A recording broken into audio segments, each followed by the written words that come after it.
द्वंद्वज प्रकृति यानी कि दो दोषों से मिलकर बने हुए जो नेचुरल शरीर होते हैं उनके बारे में जानते हुए हमने वात पित्त और पित्त कफ के बारे में जान लिया था।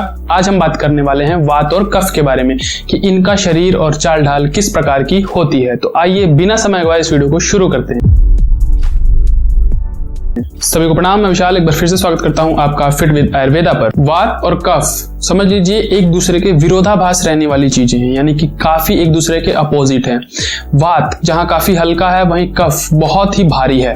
वात जहां रूखा है यानी कि ड्राई है और कफ वहीं स्निग्ध है यानी कि चिकना काफी है। वात जहां पर खुरदुरा है वहीं कफ जो सॉफ्ट यानी कि मृदु है, बहुत ही ज्यादा सॉफ्ट है। लेकिन एक चीज इनमें बस कॉमन मिलती है, वो आपको मिलेगी शीतलता यानी कि ठंडक। वात भी ठंडा है और कफ भी ठंडा है। वहीं वात कफ के शारीरिक संरचना यानी कि फिजिकल स्ट्रक्चर की बात करें तो वो भी वात कफ की डोमिनेंसी के हिसाब से निर्भर करेगा। यानी कि वात डोमिनेंट कफ होगा तो थोड़ा सा शरीर दुबला पतला होगा और कफ डोमिनेंट वात होगा तो शरीर थोड़ा मोटा हो सकता है। और वहीं इनके फिजिकल स्ट्रेंथ की बात कर लें तो वो भी डोमिनेंसी के हिसाब से निर्भर करेगा या दोषों के हिसाब से निर्भर करेगा। मान लीजिए वात का गुण है दुबला पतला, तो कोई दुबला पतला शरीर का होगा, लेकिन कफ का गुण है ताकत या स्ट्रेंथ, तो उसमें ताकत ज्यादा होगी। यानी किसी दुबले व्यक्ति में अगर अधिक ताकत होगी तो इस तरह से वात कफ वाले ये हो सकते हैं। या क्या होगा, कफ का गुण है बड़ा आकार का होना, तो कफ कोई शरीर मोटा होगा लेकिन उसमें ताकत नहीं होगी, क्योंकि वात का गुण ताकत नहीं होती, स्ट्रेंथ नहीं होती है, बल नहीं होता है, दुर्बल होता है वात। तो इस कारण से किसी मोटे शरीर में अगर बल नहीं होगा तो वो भी वात कफ को ही दर्शाता है। तो कुछ लोग आपने देखे होंगे भारी भरकम और दिखने में एकदम मोटे चौड़े होने के बाद भी उनके शरीर में स्ट्रेंथ नहीं होती है, कुछ अधिक काम नहीं कर पाते हैं। या कुछ लोग आपने देखे होंगे काफी दुबले पतले होने के बाद भी वो बहुत ज्यादा ताकतवर होते हैं, बहुत स्ट्रेंथ से काम कर सकते हैं। बात करें इनके आंख वगैरह की तो ये कफ के कारण बड़ी हो सकती हैं लेकिन मूवमेंट इनमें ज्यादा होगी, चंचल हो सकती हैं। या वायु के कारण छोटी हो सकती हैं लेकिन शांत, कफ के कारण स्थिर हो सकती हैं। वात और कफ दोनों की एक ही चीज कॉमन मिलती है, वो है शीतलता यानी कि ठंडक। तो जिनका शरीर काफी ठंडा होता होगा या ठंड के कारण ये काफी हार्ड शरीर वाले होंगे, जैसे सर्दियों में चीजें अकड़ जाती हैं, हार्ड हो जाती हैं, सख्त हो जाती हैं, और वहीं गर्मियां जब आती हैं तो वो लूज यानी कि सॉफ्ट हो जाती हैं। तो ठीक ऐसे ही शीतल है वायु और शीतल है कफ, तो दोनों ठंडे होने के कारण शरीर हार्ड स्ट्रक्चर का होगा। जिनकी त्वचा सख्त होगी, स्किन काफी हार्ड होगी। इनकी स्किन रूखी और मोटी हो सकती है, मोटी चमड़ी वाले, हार्ड चमड़ी वाले और ड्राई चमड़ी वाले जो होंगे, ड्राई स्किन वाले। साथ ही साथ इनमें डलनेस होगी, कोई फेयरनेस नहीं होगा यानी कि चमक नहीं होगी, क्योंकि चमक जो है पित्त का गुण होता है। तो वात भी डल है और कफ भी डल है, यानी इनकी स्किन चमकती दमकती सी, ग्लो करती हुई सी आपको नहीं दिखेगी।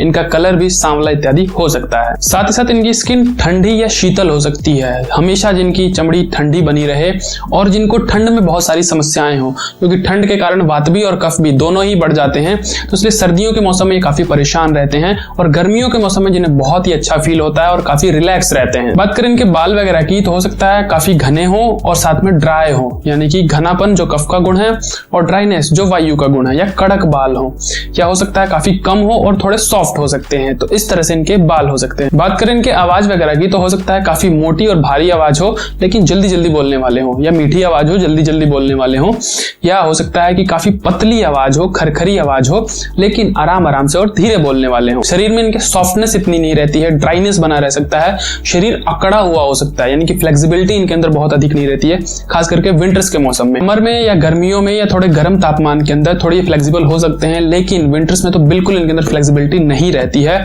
जिनको एसी की हवा में, ठंडी हवा में या ठंडी हवा के झोंके लगने से या ठंड लगने से तुरंत शरीर में दर्द या कोई समस्या शुरू हो जाती है, वो यही होते हैं वात कफ वाले। बात करें इनके भूख और प्यास की तो स्लो मेटाबॉलिक रेट होगा, क्योंकि यहाँ पर पित्त उतना अधिक नहीं है डोमिनेंट, तो इस कारण से अग्नि की यहाँ कमी होती है या अग्नि मंद रहती है। तो भूख काफी कम लगा करेगी या लंबे लंबे अंतराल बाद भूख लगा करेगी।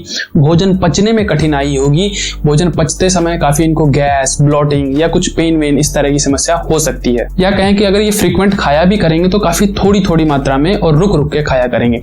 इनके शरीर में जो पाचन भी होगा वो भी थोड़ा धीमा धीमा होगा, रुक रुक के होगा, चीजें रुक रुक के लंबे काल तक पचा करेंगी। और ऐसे ही इनके शरीर में प्यास भी कम होगी, क्योंकि यहाँ पर पित्त नहीं है, हीट नहीं है, तो चीजें जल्दी से सूखा नहीं करेंगी, पानी या जल तत्व कम नहीं हुआ करेगा। इस कारण से इनकी प्यास भी कम होगी। जो पूरे दिन में काफी कम पानी, 1-2 गिलास ही पानी पिया करते हैं, गर्मियों के मौसम में भी कम ही पानी की उनको जरूरत पड़ती है। तो इस तरह के जो लोग होते हैं जो हमेशा कहते हैं कि मुझे बिल्कुल प्यास व्यास लगती नहीं है, ना भी पीऊं तो मेरा काम चल जाता है, तो वो वात कफ वाले होते हैं। इनका जो पेट होगा वो इजीली साफ नहीं हो पाएगा, या तो इनको ड्राइनेस के कारण कारण कब्ज रहा करेगी, या वायु या वात डोमिनेंट के कारण कब्ज रहा करेगी, वरना मल थोड़ा थोड़ा होके निकला करेगा। नेचुरली तौर पे इनका पेट एक बार में साफ नहीं होगा, 2-3 बार इनको जाना ही पड़ेगा और थोड़ा थोड़ा करके रुक रुक के मल आया करेगा। ठीक ऐसे ही मूत्र यानी कि यूरिन के बारे में भी कहा जाए तो रुक रुक के जिनको यूरिन आता हो, एक बार में क्लियर ना होता हो यूरिन, थोड़ा थोड़ा करके उनको जाना पड़ता हो, तो ये होते हैं वात कफ वाले। बात करें इनकी नींद वगैरह की, तो नींद जो होगी कम ही होगी, ये डीप होगी, यानी कि कम जो वायु का गुण है और डीप जो कि कफ का गुण है। या ऐसा होगा कि लंबी नींद होगी लेकिन टूट टूट के लगा करेगी, ब्रेक ले लेके लगा करेगी, बीच बीच में नींद टूट जाया करेगी लेकिन लंबा सो लिया करेंगे, या स्वप्न ज्यादा देखा करेंगे।